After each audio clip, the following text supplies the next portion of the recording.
वालेकुम स्टूडेंट्स। आज का जो हमारा लेक्चर है वो है chemistry and it's branches. Basically chemistry अगर हम देखें तो केमिस्ट्री में हम तीन चीज़ों को ज़्यादातर देखते हैं। पहला हम इसकी कंपोजिशन को देखते हैं, दूसरा स्ट्रक्चर को देखा जाता है और तीसरा हम देखते हैं प्रॉपर्टीज़।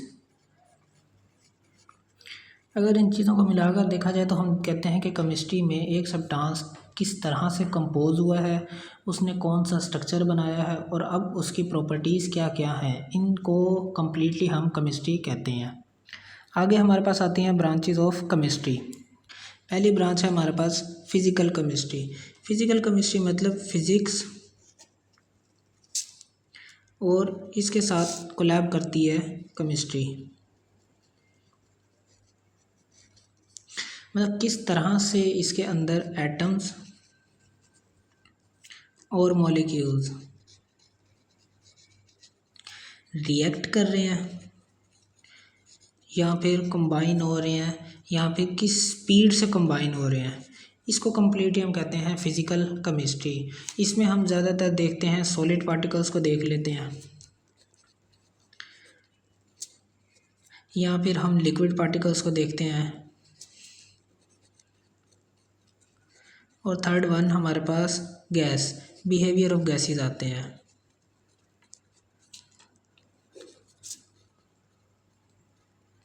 ये बेसिकली इसका हमारे पास ये स्कोप है। शॉर्ट क्वेश्चन में एक हेडिंग जो होती है वो लाजमी बनानी चाहिए, जिससे हमें नंबर जो हैं वो आसानी से मिल सकते हैं। इसके बाद आती है हमारे पास इनऑर्गेनिक केमिस्ट्री। इनऑर्गेनिक केमिस्ट्री में हम ज़्यादातर ये देखते हैं कि ऐसे एलिमेंट्स को पढ़ें जिनके जो कार्बन या फिर हाइड्रोजन या फिर इनके डेरिवेटिव्स, इनके अलावा जितने भी हमारे पास दूसरे एलिमेंट्स होंगे हम उन सब को पढ़ेंगे सिवाय कार्बन और हाइड्रोजन के, या फिर ऐसी कंपाउंड या फिर ऐसे मिक्सचर जिनमें कार्बन या फिर हाइड्रोजन शामिल होंगे। इनके अलावा जो कुछ भी पढ़ा जाएगा इनऑर्गेनिक केमिस्ट्री में, जैसे सोडियम हो गया, जैसे हमारे पास लिथियम हो गया, जितने भी पीरियोडिक टेबल्स के हमारे पास एलिमेंट्स हैं सिवाय कार्बन और हाइड्रोजन के। अब इसमें अगर हम देखें तो हमारे पास फर्टिलाइज़र्स आ सकते हैं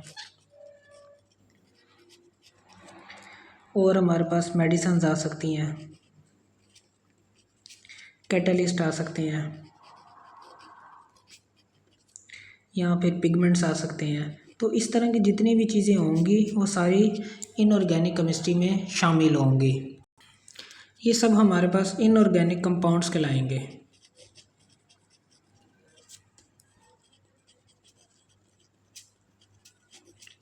और इसको आप स्कोप या फिर एप्लीकेशन भी नाम दे सकते हैं इनऑर्गेनिक केमिस्ट्री के। आगे हमारे पास अगली टाइप है ऑर्गेनिक केमिस्ट्री। ऑर्गेनिक केमिस्ट्री में हम कार्बन या फिर हाइड्रोजन और इसके जितने भी डेरिवेटिव्स हैं सिर्फ इनको पढ़ते हैं। इनऑर्गेनिक में हम इन्हीं चीज़ों को सिर्फ छोड़ देते हैं और ऑर्गेनिक केमिस्ट्री में हम सिर्फ और सिर्फ इन्हीं चीज़ों को पढ़ते हैं कि किस तरह से हमारे पास इनकी फॉर्मेशन होगी। दूसरा, यहाँ हमारे पास इनकी किस तरह से प्रॉपर्टीज़ आ रही हैं या फिर इनकी कंपोजिशन जो है वो आ रही हैं।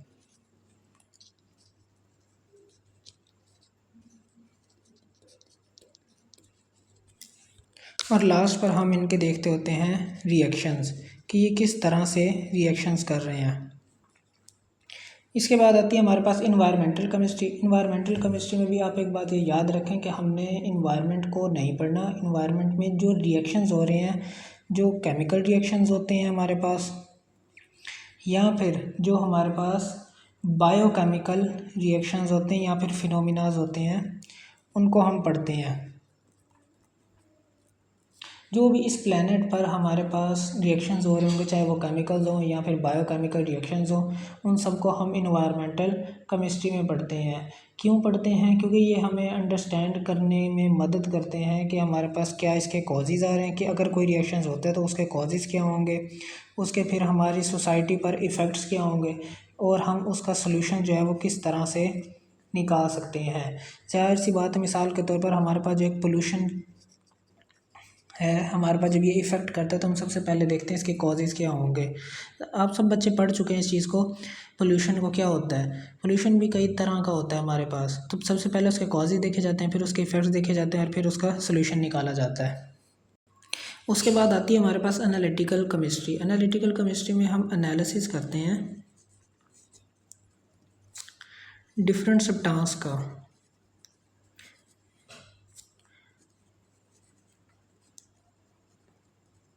कि ये वो केमिस्ट्री की ब्रांच है जिसमें हम एनालिसिस करते हैं डिफरेंट सब्सटेंस का, ताकि हम ये देख सकें कि वो किस चीज़ से बने हुए हैं, यानी कि हम उनकी आइडेंटिफिकेशन कर सकें, और अगर वो किसी सोल्यूशन में है तो हम उनकी कंसंट्रेशन को डिटरमाइन कर सकें।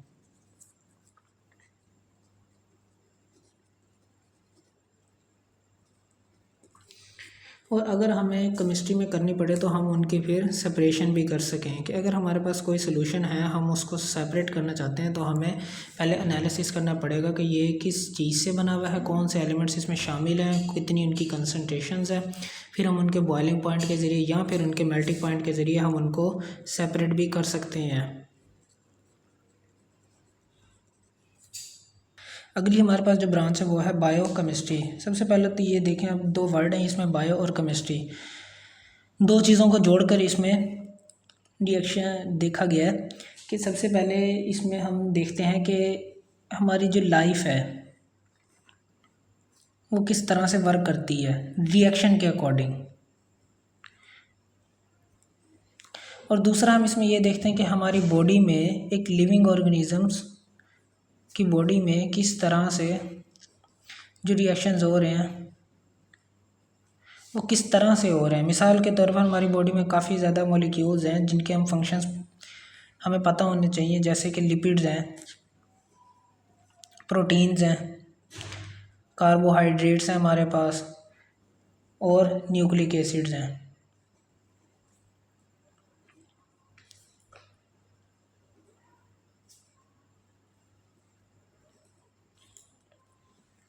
बायोकेमिस्ट्री में हम बहुत ज़्यादा जो है वो लिविंग ऑर्गेनिजम्स के रिएक्शंस को देखते हैं। अंदर से हम अब इंसान की बॉडी को देखते हैं कि उसके अंदर कौन कौन से रिएक्शंस हो रहे हैं, किस तरह से हो रहे हैं, और जो उसकी बॉडी के अंदर मॉलिक्यूल्स हैं वो किस तरह से अपने फंक्शंस परफॉर्म कर रहे हैं। जैसे प्रोटीन्स हैं हमारे पास, कार्बोहाइड्रेट्स हैं, लिपिड्स हैं, न्यूक्लिक एसिड्स हैं, तो वो किस तरह से रिएक्ट कर रहे हैं। आज का लेक्चर बस इतना ही था, तो मिलते हैं नेक्स्ट लेक्चर में।